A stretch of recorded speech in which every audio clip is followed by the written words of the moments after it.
Welcome, fellow adventurers, to the gateway of history. Today, our compass points us to the majestic Fountains Abbey, where ancient stones whisper tales of centuries past. Join us on this historic adventure as we unravel the mysteries of this remarkable site. So, tighten your boots and open your minds. Let's embark on a journey through time at Fountains Abbey. Subscribe, buckle up, and let the historic adventures begin.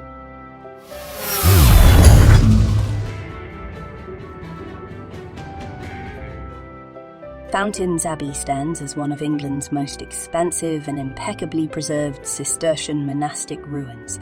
Situated about 3 miles southwest of Ripon in North Yorkshire, near the village of Oldfield, this historic site has a rich legacy. Established in the year 1132, the abbey flourished for 407 years, amassing considerable wealth and establishing itself among the most prosperous monasteries in England.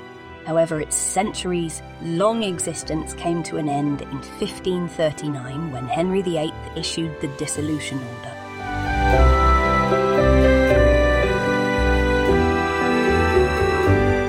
Fast forward to 1983, and the landscape changed as Studley Royal Park, encompassing the haunting remains of Fountains Abbey, found a new steward in the National Trust. Today, the custodianship and preservation of this venerable site lie in the capable hands of English Heritage, ensuring that the echoes of its centuries-old history continue to resonate through time.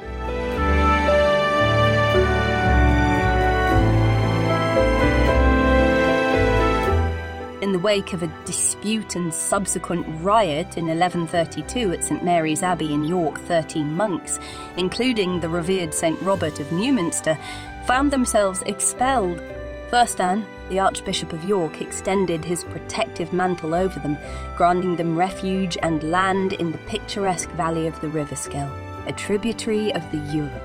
This secluded valley possessed all the natural elements necessary for the establishment of a monastery, offering respite from the elements, abundant stone and timber for construction, and a continuous supply of running water.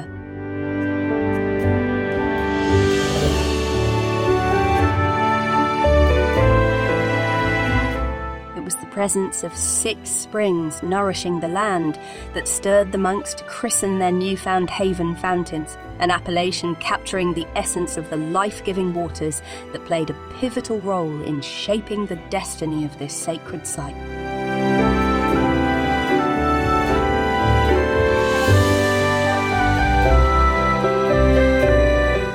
In the aftermath of a severe winter in the year 1133, the monks of the location in question sought affiliation with the Cistercian order. This religious order had rapidly expanded since the close of the preceding century, boasting more than 500 establishments by the onset of the 13th century. In 1135, Fountains secured its place as the second Cistercian house in northern England, following in the footsteps of Rievaulx.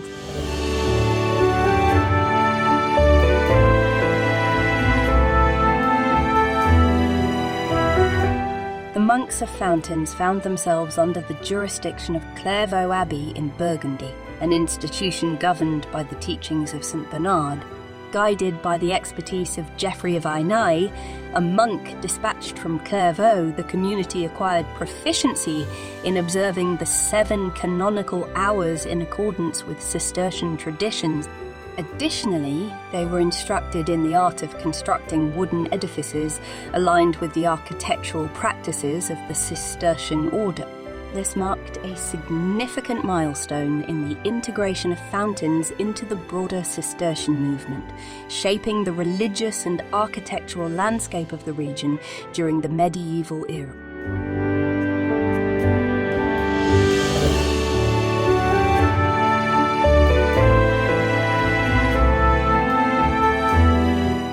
In 1143, following the election of Abbot Henry Murdax, significant transformations unfolded at the site under the guidance of archaeologist Glyn Coppack. The original small stone church and timber claustral structures gave way to a new church designed in a manner reminiscent of the previously commissioned Vauclair Abbey church.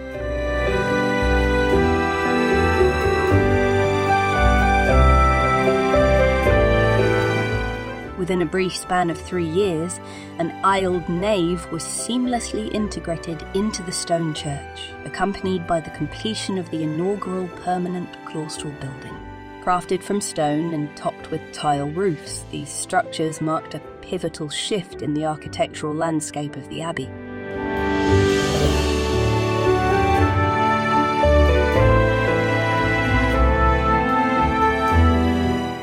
However, the year 1146 witnessed a tumultuous event as an enraged mob, incensed by Abbot Murdoch's opposition to the election of William Fitzherbert as the Archbishop of York, assailed the abbey. Their destructive fervour resulted in the conflagration of all structures except the church and some adjacent edifices. Despite this setback, the community demonstrated remarkable resilience, swiftly recovering from the ordeal and establishing 4 daughter houses.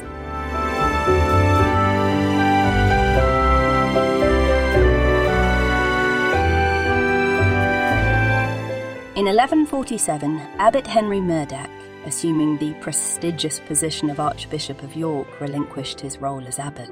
The succession that followed saw Maurice, Abbot of Revelx, take the reins from 1147 to 1148, succeeded briefly by Thorold from 1148 to 1150 upon Maurice's resignation. Thorold's tenure, however, was curtailed under the directive of the newly appointed Archbishop Murdoch, forcing him to resign after a mere 2 years in office.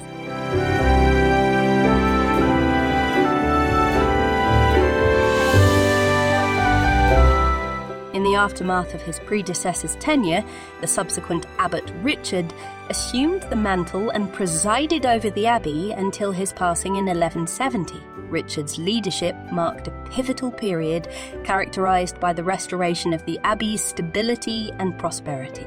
Over his 2-decade tenure, he orchestrated an extensive building program, overseeing the meticulous repair of the church and the construction of additional accommodations to cater to the growing number of recruits.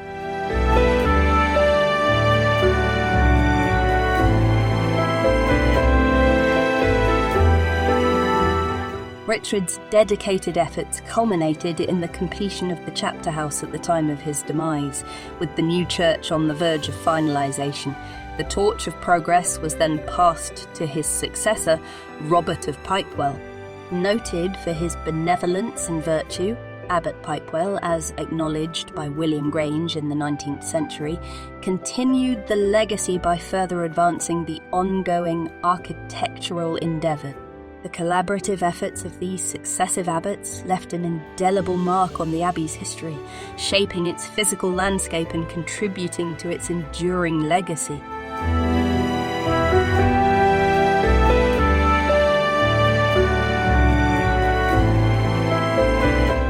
In the wake of the 12th century, Fountains Abbey witnessed a change in leadership with the appointment of William of Newminster as the next abbot. Serving with ascetic distinction, William guided the abbey with unwavering dedication from 1180 to 1190.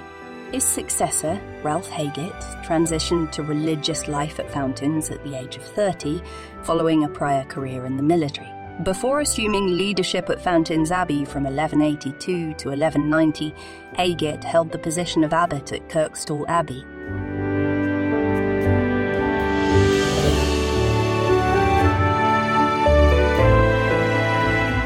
In the challenging period of the European famine in 1194, Fountains Abbey emerged as a beacon of support for the local populace. Extending aid for 6 months, the abbey provided sustenance, shelter, and spiritual solace to those affected.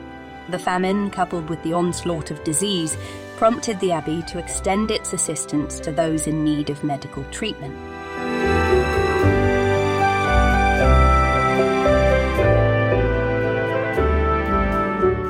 As the late 13th and early 14th centuries unfolded, the northern regions of England, including Fountains Abbey, grappled with escalating taxation. According to the historical account by William Grange in Annals of a Yorkshire Abbey, a popular history of the famous monastery of Fountains, the taxation on temporal goods underwent a notable reduction. From 1292, where it stood at £300 and 43 pence, it dwindled to £200 and 43 pence by 1318. Grange interpreted this decline as indicative of a negative impact on the abbey's estate.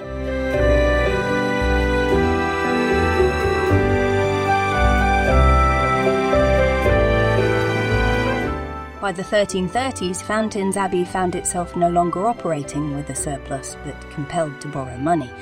The financial challenges faced during this era marked a significant shift in the economic fortunes of the abbey.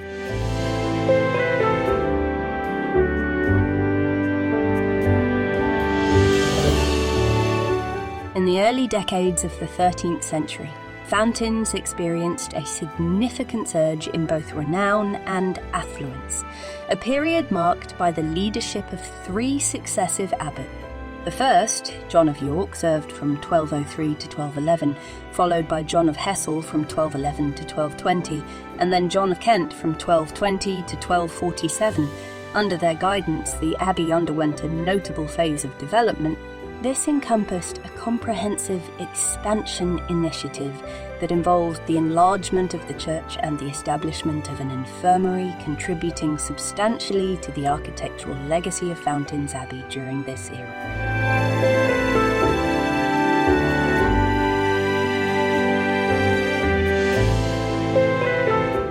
In the latter part of the 13th century, the abbey faced increasing financial challenges. Governed by 11 abbots, its economic stability waned as a result of imprudent practices, notably the pre-sale of its wool crop.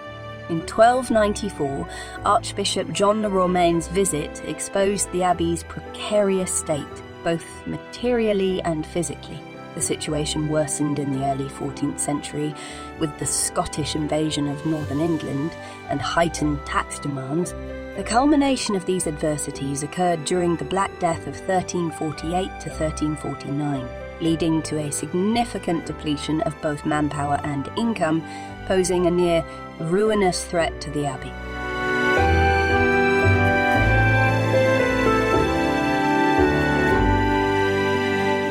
Amidst the complex historical backdrop, Fountains Abbey faced an additional challenge during the Papal Schism of 1378 to 1409. In response to the schism, English Cistercian houses, including Fountains Abbey, were directed to sever ties with the central authority of Citeaux, as it aligned with a rival pope. Consequently, the abbots found themselves compelled to establish their own chapter for the governance of the Cistercian order in England. This move immersed them further into the intricate realm of internal politics.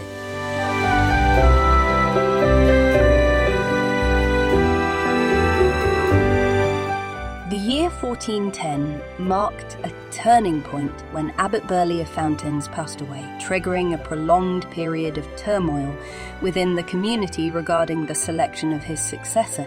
The contenders for the position were John Ripon, the Abbot of Meaux, and Roger Frank, a monk hailing from Fountains Abbey. The ensuing conflict persisted for 6 years until 1416, when John Ripon emerged victorious, assuming the role of abbot. His tenure endured until his demise in 1434, shaping a significant chapter in the history of Fountains Abbey.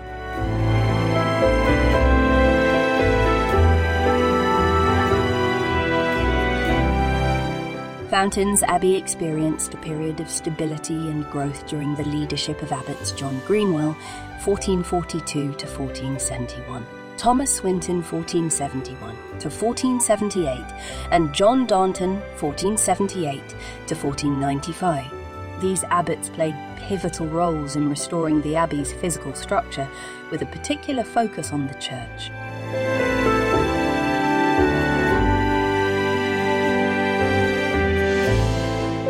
Abbot John Greenwell, during his tenure, successfully alleviated the abbey's debts by 100 marks. His leadership faced challenges, notably an alleged poisoning attempt by a monk named William Downham.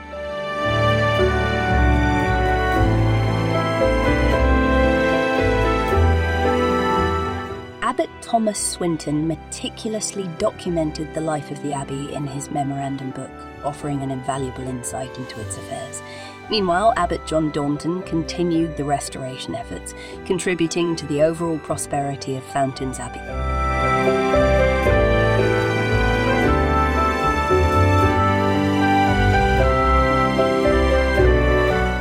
The expansion of Fountains Abbey continued under the guidance of Abbot Marmaduke Hubie, 1495 to 1526. Hubie significantly increased the number of monks from 22 to 52 and initiated a comprehensive building program. This program featured the construction of Hubie's Tower, a notable addition adorned with the abbot's insignia and religious texts. Additionally, Hubie extended the infirmary, contributing to the abbey's architectural legacy.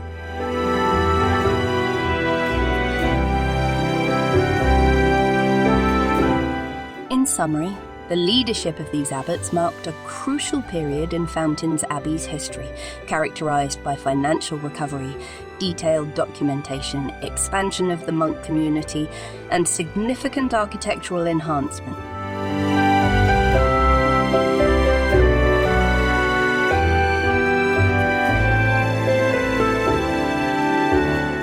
Upon the passing of Abbot Hubie, the leadership of the abbey fell into the hands of William Thirsk. Accusations of immorality and incompetence by royal commissioners led to his removal from the position of abbot. Choosing to retreat to Gervol's Abbey, Thirsk's fate took a grim turn as he was later executed for his involvement in the Pilgrimage of Grace.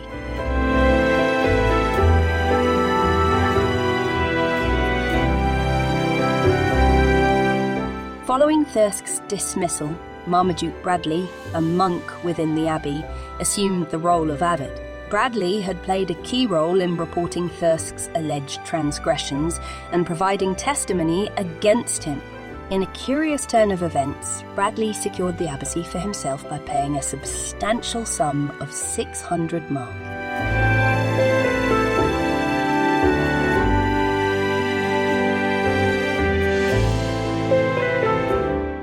The year 1539 marked a significant juncture for the abbey under Bradley's leadership. It was during this time that he, in compliance with the directives of Henry VIII and the dissolution of the monasteries, willingly surrendered the abbey. This act sealed the fate of Gervol's Abbey, as it became one of the many casualties of the historical upheaval during the dissolution period.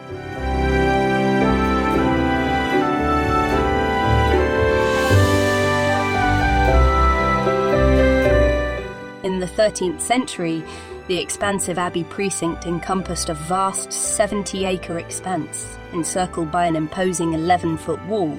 Today, remnants of this historic wall can still be observed on the southern and western perimeters of the abbey. The precinct, divided into 3 concentric zones by the flowing waters of the River Skell, is a testament to meticulous planning and design.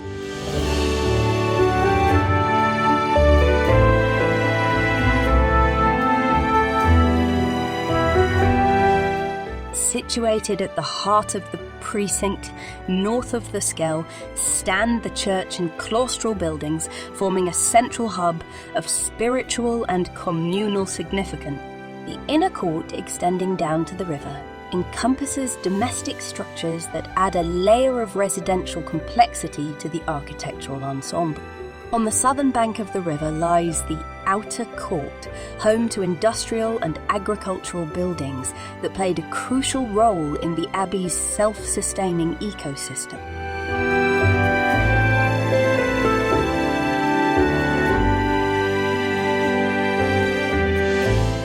Throughout its evolution, the abbey underwent a series of expansions and modifications, deviating at times from the prescribed Cistercian architectural norms.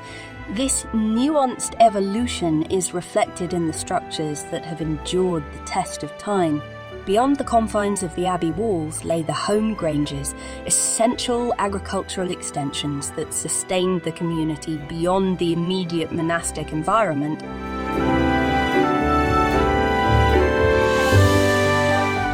In its initial iteration, the abbey church stood proudly, constructed from wood and likely reaching a height of 2 stories. Yet this ephemeral structure was swiftly supplanted by one of enduring stone. The resilience of the church was tested in 1146 during an assault on the abbey, resulting in damage that prompted a reconstruction of grander proportions on the same hallowed grounds. By 1170, the transformative endeavour had culminated in a majestic edifice stretching 300 feet in length, adorned with 11 bays in the side aisle.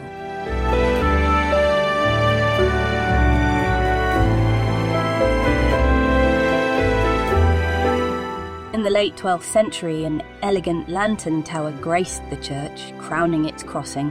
The presbytery at the eastern terminus underwent significant modifications in the 13th century, while Abbot John of York, during the years 1203 to 1211, initiated the elongation of the choir, a project continued by his successor.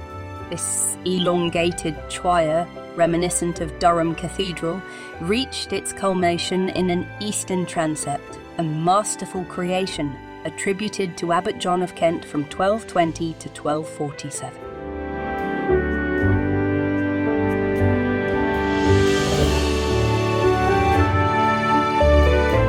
The architectural parallels between this choir and that of Beverley Minster have not gone unnoticed by esteemed historian Lawrence Hoey. In a testament to late medieval innovation, Abbot Hubie from 1494 to 1526 oversaw the addition of a distinctive 160-foot tall tower. Positioned uniquely at the northern terminus of the north transept, this tower proudly bears Abbot Hubie's motto, Soli Deo honor et gloria, to God alone be honor and glory. Notably, the sacristy found its place adjacent to the south transept, completing the harmonious configuration of this venerable ecclesiastical complex.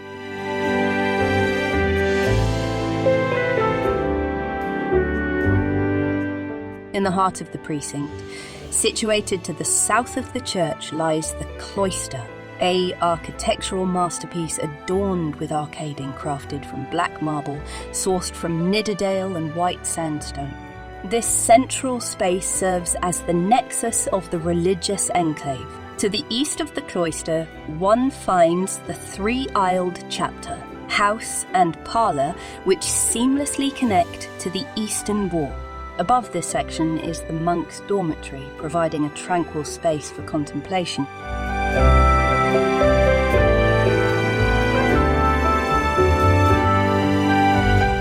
Moving along the southern walk of the cloister, one encounters a sequence of structures arranged from east to west. First is the warming house, followed by the monument room situated above it, then the refectory, and finally the kitchen. This meticulous arrangement reflects the functional and spiritual harmony embedded in the design.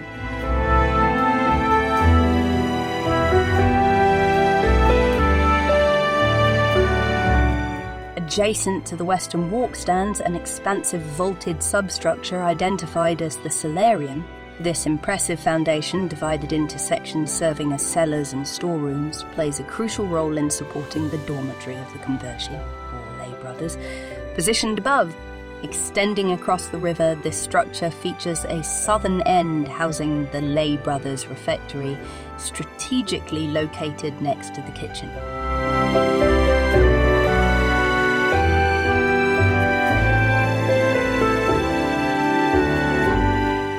Noteworthy is the cellarium's southwest corner, where the latrines are ingeniously constructed above a swiftly flowing stream.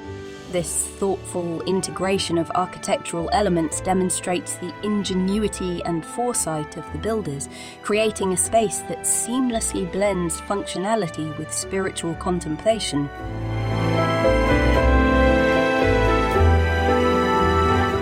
Nestled to the east of the latrine block, the infirmary stands suspended on arches above the flowing waters of the River Skell. Originally established in the mid-12th century as a modest single-storey structure, its architectural narrative evolved significantly over the centuries.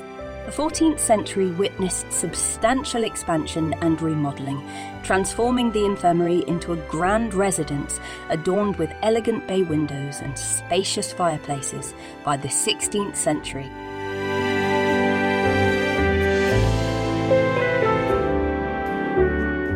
The crowning jewel of this architectural ensemble was the Great Hall, a vast expanse measuring 171 by 69 feet, ranking among the most expansive aisled halls constructed in medieval England. Beyond its sheer size, the infirmary boasted distinctive features, including a dedicated oratory or chapel measuring 46.5 by 23 feet, alongside a generously proportioned kitchen spanning 50 by 38 feet. This transformation from a modest medical facility to a grand architectural spectacle reflects the dynamic evolution of the infirmary over the centuries, bearing witness to the changing needs and aspirations of its inhabitants.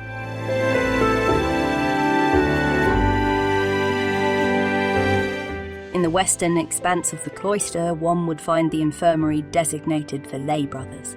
Adjacent to this, the remnants of 2 guest houses are still discernible, accompanied by a sizable guest hall situated to the north. While the guest hall itself has left us only the remnants of a pier and a table leg, its architectural layout has been meticulously reconstructed through the application of geophysical survey technique.